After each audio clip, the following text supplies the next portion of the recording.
Hydra गाड़ी को पछरु पिटिला यात्रीवाही बस। बस रे थिबा 40 जन यात्री अल्प के बर्ती जाइछंती। ड्राइवर समेत जने यात्री गुरुतर आहत होइछंती। 16 नंबर जातीय राजपथ पाइकाली ठारे घटिछि भयंकर सड़क दुर्घटना। आहत यात्री माने सोरो मेडिकल रे भर्ती होइछंती। सूचना अनुसार बालेश्वर रु भुवनेश्वर जाउथुवा नीलमाधव बस ठीक टाइम रे बस स्टैंड रे पहुंचिया पई तरबरिया भाबे जाउथुवा बेले सोरो थाना पाइकाली ठारे एक गाड़ी को ओभरटेक करथुवा समय रे हाइड्रा गाड़ी को पछरु धक्का देइथिला यात्रीवाही बस। फल रे ड्राइवर एवं ड्राइवर पाखरे बसिथिबा पानी कोइली अंचलर जने यात्री आहत होइछंती। आहत मानकु सोरो मेडिकल रे भर्ती करा जायथिबा बेले बस रे थिबा अन्य 40 जन यात्री अल्प के दुर्घटना बर्ती जाइछंती।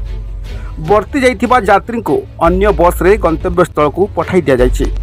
सोरो पुलिस घटनास्थल पहुंची तदंत करुछि।